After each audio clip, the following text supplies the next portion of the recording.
우리는 초세계 강대국 사이에 쌓여 있고 그 나라와 이해관계가 걸린 나라가 한둘이 아니라는 거예요. 미국이 중요하다고 말했을 때 야, 우리가 자주 국방을 해야 되고 왜 미국에 종속돼야 되냐 이렇게 생각하는 분이 계실지도 모르겠는데 국방은 나홀로 국방이 없어요. 그럼에도 불구하고 어쨌든 전쟁은 일어나는 것보다 막는 게 제일 중요할 텐데 전쟁을 막기 위해 대한민국에 가장 필요한 거는 뭘까요? 제가 많은 전문가들 모셔보니까 미군이라고 얘기하시는 분도 있고 아니면 한국도 결국 핵을 가져야 된다. 제가 그 미국 얘기가 나왔으니까 하는 말인데 자주 국방과 나홀로 국방을 착각하는 분이 너무 많으세요. 국방은 나홀로 국방이 없어요. 네. 우리가 뭐 태평양의 이스터 섬에 산다. 거긴 반경 2,500km 안에 다른 게 없다며. 그러면 나홀로 국방이겠죠. 자주 국방이. 근데 우리는 초세계 강대국 사이에 쌓여 있고 초세계 강대국 사이에 쌓여 있다는 건 그 나라와 이해관계가 걸린 나라가 한둘이 아니라는 거예요. 예를 들면 중국이 정말 어떤 미국의 경제 봉쇄 때문에 갑자기 막 산업이 마비되고 막 어떻게 뭔 일 났다 칩시다. 중국 사람만 고통받을까요? 우리도 고통받고. 전 세계 어떤 나라는 뭐 파산, 뭐 쿠데타, 뭐 정말 무너질 나라가 너무 많을 거예요. 그렇죠. 세상은 엄청나게 얽혀 있습니다. 그래서 우리 주변에 있는 나라를 다 합치면 그냥 전 세계예요. 그러니까 나홀로 국방이라는 건 존재하질 않아. 그러니까 미국이 중요하다고 말했을 때 야, 우리가 자주 국방을 해야 되고 왜 미국에 종속돼야 되냐 이렇게 생각하는 분이 계실지도 모르겠는데 나홀로 국방이라는 게 없어요. 그렇기 때문에 우리가 뭐 어디랑 친해야 된다 이렇게 생각하면 절대 안 되고 우리는 결국 세계의 축이기 때문에 A라는 나라와 A라는 전쟁이 났을 때는 B, C, D와의 이러이러한 관계가 필요하다. 이런 사태가 벌어졌을 땐 이러한 나라에 필요하다. 이런 식으로 접근해야 됩니다. 네. 그런데 지금 우리에게 직접적인 무력적 협박을 하거나 영토 문제로 이게 영토라는 게 중요해요. 그러니까 쉽게 말하면 미국은 한국을 점령해서 자기 땅으로 만들 마음이 전혀 없어요. 귀찮기만 할 뿐이야. 일본은 과거 우리 식민지를 가졌던 적이 있지만 지금은 이건 예상하기 좀 어렵지만 일본이 굳이 한국을 다시 옛날처럼 영토적으로 지배한다 라는 생각은 안 할 거예요. 그러면 영토적으로 대한민국을 삼켜야 된다고 생각하는 건 일단 북한. 그 다음에 북한이 그렇게 한다면 중국은 대한민국 영토를 가질 마음은 없지만 북한이 영토를 가지는 거에 대해서는 찬성할 가능성이 높죠. 러시아도 마찬가지. 물론 러시아, 중국도 솔직히 전쟁 나지 않기를 바랄 거예요.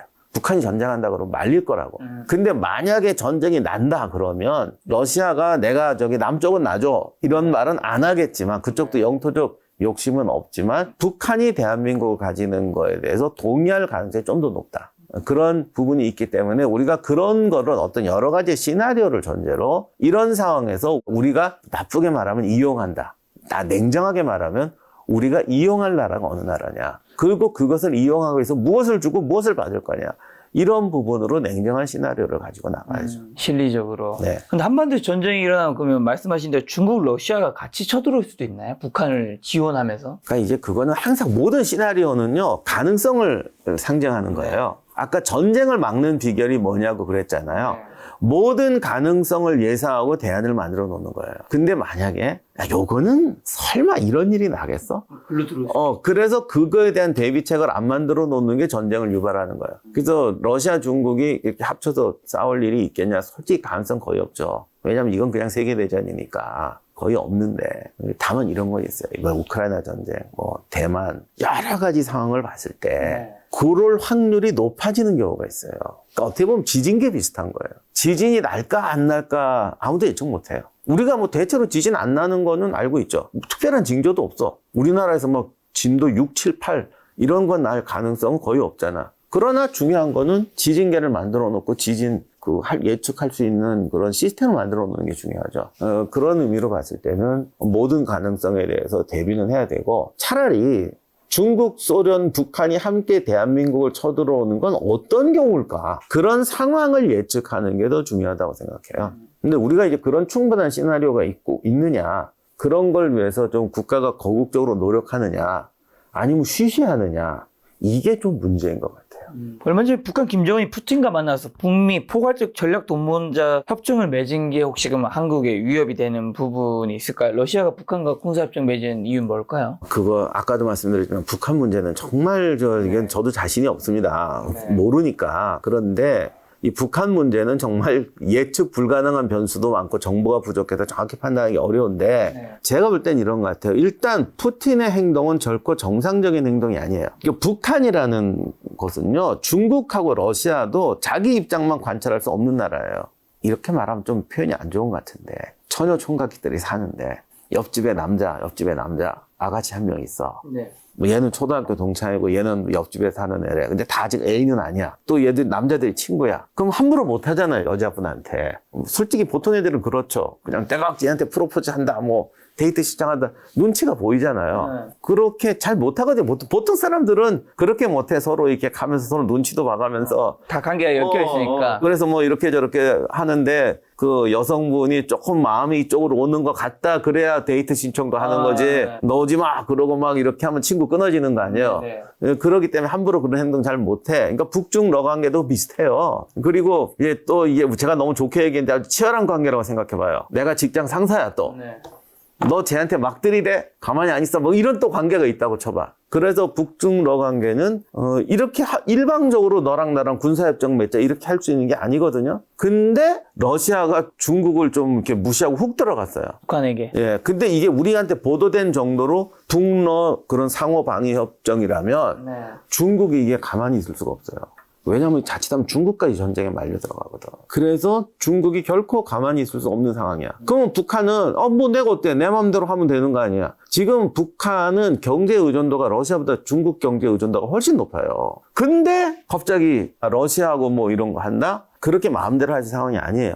그러면 이 우리 눈에 보이는 이런 현상을 어떻게 설명할 수가 있냐? 지금 러시아가 전시라는 거죠. 푸틴도 급하고 북한 포탄도 써야 될 만큼 급하고 그리고 이제 또 하나가 미국이 결국 우크라이나 지원을 끊어야 돼. 러시아가 가장 쉽게 이 문제를 해결하는 방법은 미국이 우크라이나 지원 끊는 거야. 그럼 미국이 우크라이나 지원을 끊는 방법이 뭐가 있겠어요? 미국을 폭격해요? 그건 안 되죠. 그건 불가능하죠. 예. 미국이 경제적 부담을 줘야 돼요. 근데 러시아가 미국한테 경제 봉쇄를 할 수는 없잖아요. 결국 미국의 군사비 지출이 미국 국민들이 감당을 못할 만큼 올라가야 돼요. 그럼 미국이 군사비 지출을 감당 못하게 올라가는 건 출혈을 여러 군데서 하는 수밖에 없지. 대만, 북한, 중동, 후티 여기저기 해서 미국이 도대체 우리가 문제를 져갖고 전 세계에 피나는 걸 다 틀어막아야 되니? 라고 미국 국민이 비명 지르게 만들어야 돼요. 그러기 위해서 지금 당장 전쟁을 일으킬 수 없으니까 압력을 높여야 되죠. 대만 압력 높이고 남북한 압력 높이고 이런 관계에서 기왕이면 포탄도 물론 그건 실용적으로 필요해서 가져가는데 뭐 도랑치고 가재 잡는다고 이런 기회에 그럼 너희가 북한한테 뭘 주느냐 그랬을 때 뭐 대륙간 탄도 기술을 핵잠수 그런 걸 소련이 그런 걸 러시아가 왜 줍니까? 근데 이제 막 흘리는 거지. 제가 급해서 잘못하면 핵미사일도 줄 수 있어. 킬러 위성 그것도 줄 수 있어. 이렇게 막 흘리면서 미국으로 하여금 잠재적 출혈 위험성에 대한 긴장감을 높이는 거고 이런 것 때문에 중국은 어느 정도 눈 감고 넘어가 줄 수도 있는 거죠. 그런데 인간관계라는 게 어디 이러냐. 북한이 지금 또 내 코가 석자니까 이 기회에 러시아에서 좀 많이 뽑아내겠다. 지금 나라 입장들이 다 굉장히 급박하잖아요. 이렇게 되면 중국이 또 분노하게 되거든요. 그러면 중국은 북한을 압박하는 게 아니라 러시아가 지금 중국한테 거의 지금 형님하고 의존하는 수준이에요. 중국이 러시아에 대해서 조금만 손을 빼면 러시아가 큰일 납니다. 근데 이제 또 러시아는 그게 있는 거야. 왜냐하면 중국이 미국하고 지금 굉장히 안 좋은 사이고 아파고 그렇기 때문에 중국은 러시아의 지원을 쉽게 못 끊을 것이다. 중국은 중국대로 우크라이나 문제, 북한 문제, 대만 문제를 통해서 미국이 중국의 봉쇄를 좀 풀어주기를 히든 카드로 갖고 있거든. 지금 엄청 복잡하죠. 둘 다 서로가 필요한 관계. 예, 이게 지금 10중으로 설명이 복잡해요. 푸틴은 뭐가 무섭겠어요? 미국이 갑자기 중국하고 이러면서 야 드론 지원 끊어라. 우리가 이거 열어줄게. 이러면 또 어떡해? 그러면 이제 힘들어지겠죠. 힘들어져요. 그러니까 중국은 중국대로 지금 제일 중요한 게 미국 카드예요. 걔가 뭐 지금 러시아 도와줘서 뭐 할 거야. 미국하고 붙는 카드를 해결해야지. 그런데 북한하고 러시아랑 쿵짝짝 하면서 막 압력이 올라간다? 그러면 미국이 중국 보고 붙잡을 거 아니겠어요. 너가 좀 어떻게 해봐.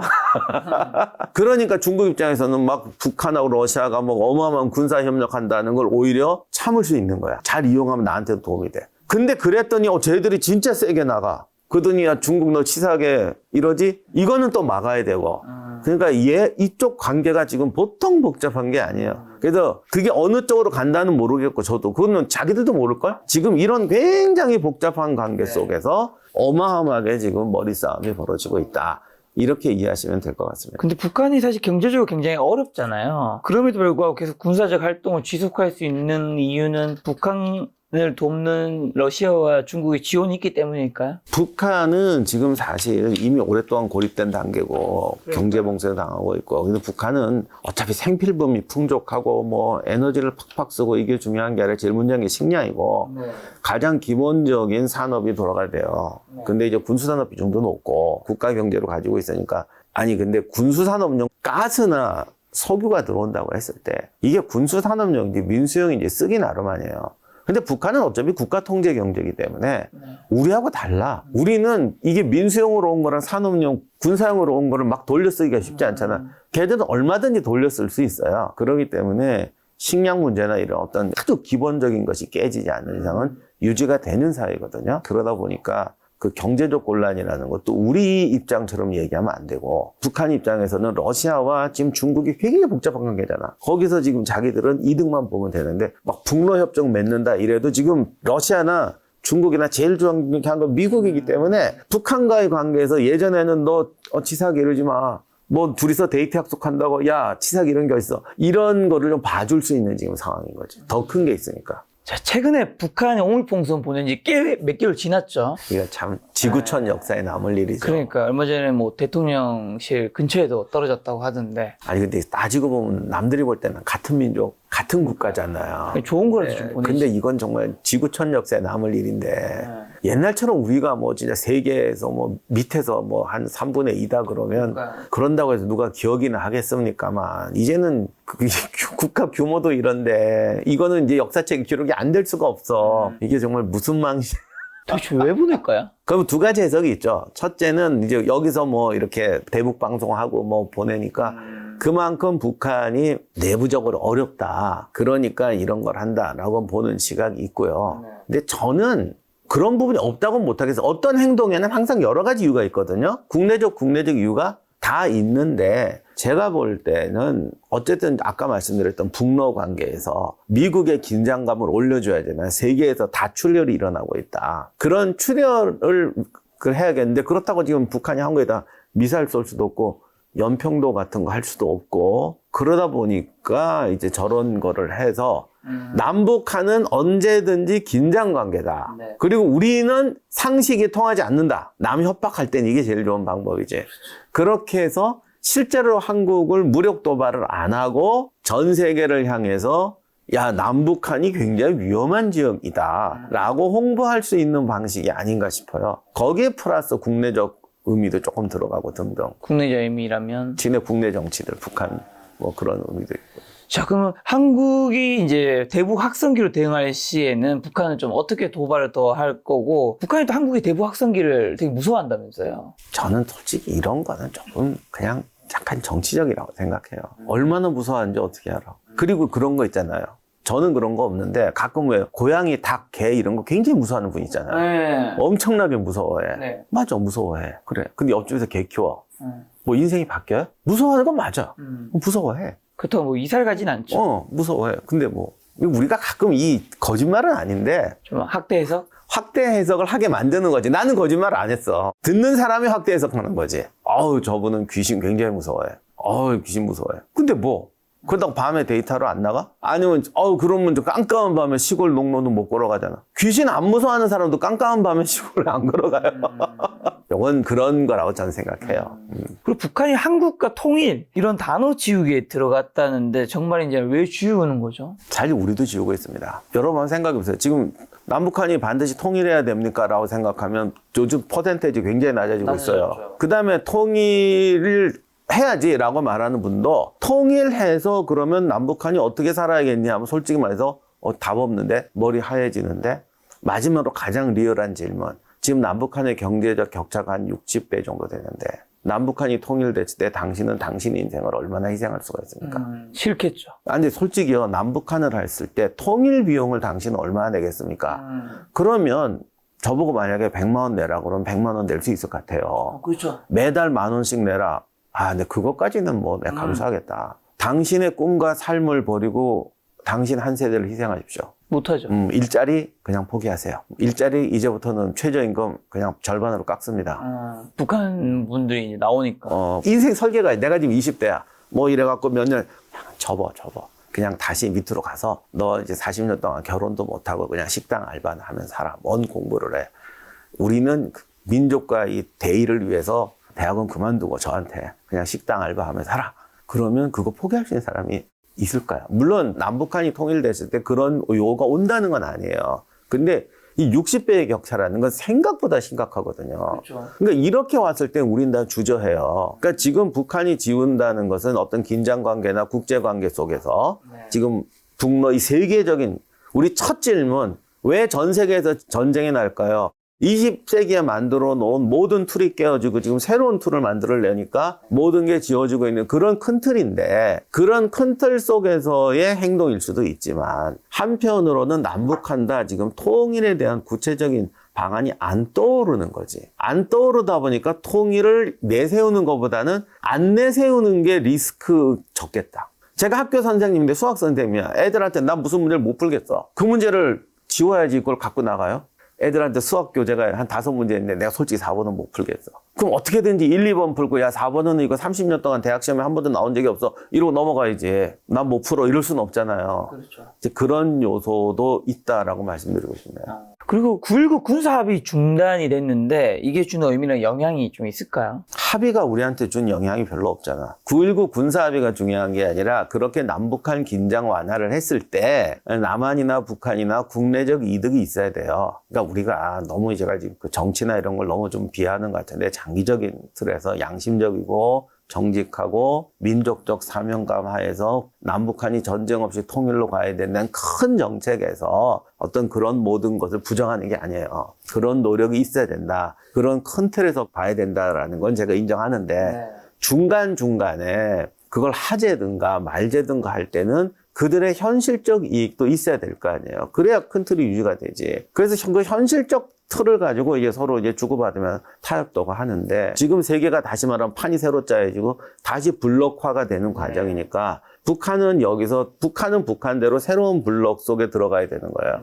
그래서 자기 입장을 조정해야 되는데 지금 러시아 전쟁 나고 뭐 지금 세계가 자유국가, 독재국가 이 새로운 블록이 만들어지잖아요. 그 블록의 기준으로 봤을 때는 남북 화해라는 게 더 부담스러운 거죠. 그러니까 차라리 북한, 러시아 지금 이 중국 간장 관계 속에서 한국을 끊는다, 안 한다라고 하는 게 그쪽에서 덕을 더 많이 볼 수 있겠다라는 생각을 하게 된 거죠. 자, 그럼 이제 김일성, 김정일, 김정은 북한의 세습 독재는 좀 언제까지 이어질까요? 그리고 어쨌든 이 경제적으로 굉장히 힘든 이 북한은 왜 아직까지 붕괴되지 않고 있을까요? 북한은 그냥 왕조 체제예요. 왕조라고 말만 안 할 뿐이지. 그래서 왕조 체제라는 거는 우리 자꾸 세습만 얘기하는데 왜 세습이 되냐는 거야. 왜 왕조 체제가 유지가 되느냐. 그거는 어떻게 보면은 그 사회가 이제 왕이라는 시스템을 두고 사회를 통제하고 운영해가는 시스템이 만들어져 있기 때문에 그래요. 우리가 자꾸 그걸 안 보는 거야.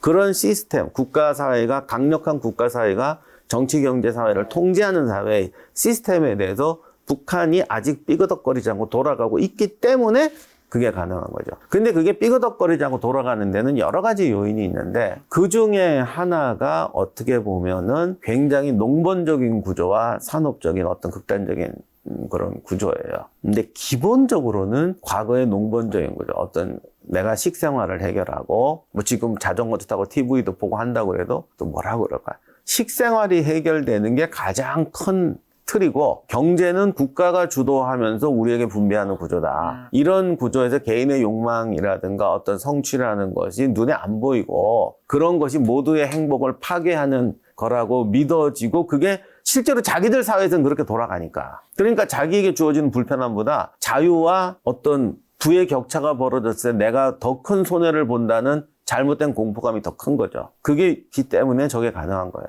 그리고 굉장한 고립주의. 그러니까 우리가 지금 북한의 약점이라고 흔히 말하는 것이 사실은 북한 체제가 유지되는 강점인 건데 그걸 놓쳐. 그 말이 제일 좋겠네요. 우리가 북한을 얘기할 때 쟤는 저런 문제가 있다라고 얘기하잖아요. 네. 그게 북한 체제를 유지하는 힘이에요. 그게 좋은 줄 알고 거기서 벗어날 용기라기보다는 가시적인 게 안 보이는 거죠. 그럼 체제 세습되면서 그 권력은 좀 약해지고 있나요? 강해지고 있나요? 그거는 세습되면서 권력이 약해지는 게 아니라 그 체제에 대해서 체제. 사람들이 불만은 많잖아요. 불만이 많은 거하고요. 이거를 바꿔야 된다는 거하고는 다른 문제예요. 네. 우리가 정글에서 왜냐면 뭐 토끼 사슴 잡아먹고 똑같이 나누며 살고 있어요. 네. 근데 토끼하고 사슴은 다 있어. 어느 정도 있어. 근데 어느 날 하늘에서 콜라가 떨어졌어. 이건 정글을 다 뒤져도 없잖아. 근데 이상하게 이놈 콜라가 한 달에 한 병씩만 내려오네. 네. 그러면 온 주민이 그걸 어떻게 나눠 먹어? 한 명이 먹겠죠. 그래서 누군가가 한 명이 잡아서 룰을 만들었어요. 먼저 잡는 놈이 먹는다. 그랬더니 이제 가서 전부 내 토끼 줄게 한 모금만 줘. 이렇게 돼서 이제 그들이 보는 불공정 거래가 이루어지는 거지. 근데 이상하게 또 작가님 주변에서만 떨어져. 어느 날 갑자기 토끼가 막 쌓여. 이런 사회는요, 부를 강탈이라고 봐요. 생산이 늘어난 게 아니에요. 콜라라는 생산이 하나 생겼잖아요. 네. 그러므로 해서 불공정 거래에 의해서 작가님만 부자가 되는 거야. 네. 이런 사회는 부유해지는 게 아니라 불공평해지는 사회죠. 그게 북한이라는 건가요? 북한이라는 게 아니라 북한 사람들이 그렇게 생각한다는 거지. 그런 단계에서는. 그러니까 불만은 많아. 야, 우리가 이렇게 맨날 쥐하고 토끼만 잡아먹고 요만큼밖에 못 먹냐. 나도 막 코끼리 잡아서 먹고 싶은데 코끼리는 없고 가난해. 힘들어. 토끼 잡기 힘들어. 불평은 많아.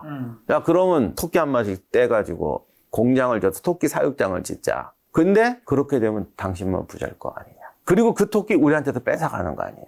이렇게 생각한단 말이에요. 그러니까 그게 북한 사회죠. 불평은 많은데 이거를 바꿨을 때 우린 더 큰 피해를 볼 거다. 그것을 바꿨을 때 어떤 좋은 일이 생길까. 이런 생각이 안 나는 거죠. 그럼 안 바뀌는 거죠. 체제를 인정하는 것이고. 그리고 다른 나라가 잘 안 보여. 어떻게 보면 아까 오물풍선 얘기도 나왔지만 그래서 다른 나라 얘기 나오는 걸 싫어해. 박사님은 체제 붕괴 가능성이 쉽지 않다라는 건가요? 근데 그거는 이제 우리가 북한 또 들어가 봐야 아는데 외부 정보가 계속 들어가고 있고요. 결국 외부 정보가 들어가다 보니까 자기 삶에 대한 불평만 느는 게 아니라 이거를 깼을 때 우리한테 좋은 삶이 온다는 게 이제 보이기 시작하는 거죠. 그게 어디까지 가느냐가 북한 체제의 내구성이고요. 세습이라는 건 그것 때문에 깨진 거지. 세습이니까 기분 나쁘다. 세습이니까 뭐 안 되지 않냐. 이런 걸로는 잘 안 깨질 것이다. 다만 역사적으로 봤을 때 여기서 세습의 취약점은 세습은 대를 이어 유능한 사람이 나오기 힘들다는 거예요. 그리고 갈수록 과부하가 되는데 사회 문제는 복잡해지는데 세습으로 크는 사람들은 그 우물 안에서 크기 때문에 뭐랄까 세상이 변하는 만큼 그 세습자의 능력이 따라오질 못하게 돼요. 근데 이것도 비슷한 건데요. 사회가 굉장히 역동적이고 빠르게 바뀌잖아요. 근데 그 세습이라는 가정의 틀에서 큰 사람들은 이 세상이 변하는 속도를 못 따라가요. 그런데 사회가 별로 냉동돼 있고 별로 안 바뀌면 이 뭐 아들 손자로 오면서 조금 무능한 사람이 나와도 편차가 크질 않아요. 요 두 가지 문제일 거예요. 세습이라는 건 결국은 좀 세상과 괴리된 이런 후손들을 만들어내게 돼 있다. 그런데 세상이 변했을 때 그 줄어든 편차와 세상의 그 복잡성의 편차가 커졌을 때 터지는 거거든요. 그렇게 봐야 되겠죠. 자, 그럼 김정은의 딸 김주애가 화면에 많이 나왔는데 공식 후계자로 봐야 될까요? 가장 현재는 확률이 높은 거겠죠? 지금 상태를 보면 그렇죠. 괜히 왜 데리고 다니겠어. 혹시 김정은의 후계자가 될 수 있는 기준이나 징표 같은 게 있나요? 아니요, 북한은 원래 왕조는 그런 거 없어요. 김정은도 보세요. 그 전에 김정일 같은 경우는 누가 봐도 형제도 없고 그래가지고 좀 분명했지만 사실 김정일도 김일성 사후까지 말년까지 그렇게 부각 잘 안 됐었어요. 근데 김정일도 좀 갑자기 죽은 것도 있지만 벌써 여럿이 있으니까 난리가 나잖아. 그러다 보니까 원래는 노출을 안 시키는 게 정상이에요. 근데 의외로 노출시키고 있잖아. 그러니까 뭐 이수열 삼설도 없어. 누가 봐도 다 뻔하니까 차라리 노출시키자라는 것도 있고 또 하나는 그만큼 위기감이 느껴진다는 거지. 그러니까 세습으로 내려서 더 훌륭한 아들, 손자, 증손자가 나오면 좋겠는데 그게 되냐고. 그러니까 이런 이루어지는 과정에서 주변이 변하니까 불안하니까 과거에는 감추고 조선시대 아니니까 세자책봉 같은 거 안 했는데 공식적인 세자책봉은 안 하지만 이렇게 막 노출시키고 다닌다는 건 그만큼 그 불안감이 커졌다는 거겠죠. 불안감이 커진 게 본인의 건강 문제로 인해서 혹시나 그런 것도 있을까요? 조선시대에도요, 왕의 건강은 아무도 몰라요. 모르게 하는 겁니다. 회장님 건강도 잘 모릅니다, 우리가. 그래서 밖에 다 그렇게 얘기합니다. 그러니까 그거는 내가 그쪽 주치의 아닌 이상은 알 수가 없는 추측일 거고요. 뿐인 그럼요. 거죠. 그러니까 모르는 거고. 그런 일이 벌어지는 데는 말씀하신 대로 그런 이유가 있을 수도 있겠죠. 근데 이건 지나가 봐야지 알지.